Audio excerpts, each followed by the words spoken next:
बिजली की कीमत 7.5 रुपए इजाफे की हुकूमती दरखास्त से समात मुकम्मल। Chairman national electric power regulatory authority NEPRA ने बिजली की बुनियादी कीमत 7.5 रुपए फी यूनिट तक इजाफे की दरखास्त से समात की थी। जिस सिलसिले पावर डिवीजन ने नेपरा को ब्रीफिंग दी। नेपरा हुकाम ने कहा है कि टैरिफ इजाफे की बड़ी वजह रुपए की कदर कमी ते कैपेसिटी पेमेंट्स ने केस स्लेब लई कितना इजाफा करना हुकूमत का काम है। सियासी ते इंतजामी फैसला है जो हुकूमत ने करना है। मैंबर नेपरा रफीक शेख ने सवाल किया कि कौन सा कानून है जो हुकूमत को सबसिडी देने का तयन करता है।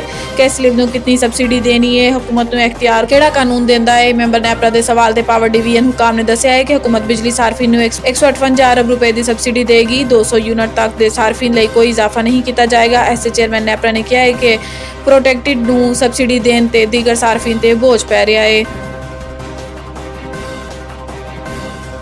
आर्मी चीफ ते अमरीकी सैनेट कौम के कमांडर की मुलाकात। अहम अमूर ते तबादला ख्याल। पाक फौज के शोबा ताल्लुकात आमा के मुताबिक मुलाकात बाहमी दिलचस्पी के अमूर ते तबादला ख्याल किया गया। मुलाकात खिते की सूरत हाल ते दिफाई ताउन के फरोग ते भी गलबात हुई। ISPR ने कहा है कि मुलाकात तमाम शोबों ते दो तरफा ताल्लुकात मजीद वधाने की ख्वाहिश का आदा किया गया।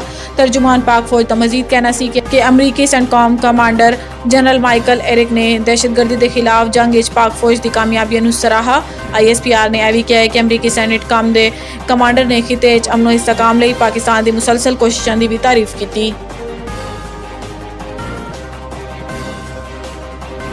वकील कतल के सुप्रीम कोर्ट का 9 अगस्त तक चेयरमैन PTI को गिरफ्तार न करने का हुक्म। कोयटा वकील अब्दुल रज़ाक शर के कतल केस चेयरमैन PTI की नामजदगी के खिलाफ अपील ते दरखास्त सुप्रीम कोर्ट हुई, जिस अदालत ने चेयरमैन PTI को 9 अगस्त तक गिरफ्तारी करने तो रोकते हुए अपील ते आइंदा समात 9 अगस्त तक मुलतवी कर दी।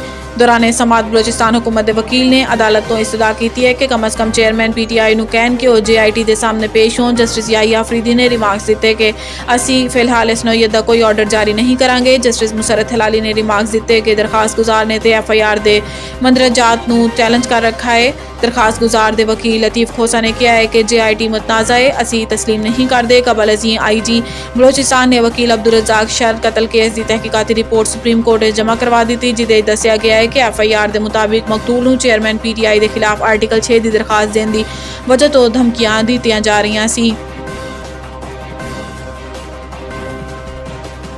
साइफर ऑडियो लीक तहकीकात। शाह महमूद असद उमर FIH पेश। FIH साइफर ऑडियो लीक की तहकीकात तहरीक इंसाफ के वाइस चेयरमैन शाह महमूद कुरैशी ते साबिक secretary Asad Umar joint inquiry team के सामने पेश हुए। दोनों ने इंक्वायरी टीम को अपना अपना बयान रिकॉर्ड करा दिता। पेशी तो बाद शाह महमूद कुरैशी ने मीडिया नाल गुफ्तगू करते हुए कहा है कि 2 घंटे तहकीकात हुई।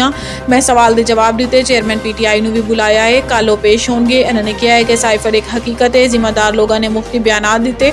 सिविल और मिलिट्री लीडरशिप ने इतफाक किया। साइफर ते नेशनल सिक्योरिटी के 2 इजलास बुलाए गए। एक साबिक वजीर आजम, दूसरा शहबाज शरीफ की जेर सदारत होया। दोनों साइफर की हकीकत को मना गया। वाज़ेह रवे के director FIA Islamabad zone Rana Jabbar की सरबराही 4 रुकनी joint inquiry team FIA headquarter cipher case की तहकीकात कर रही है।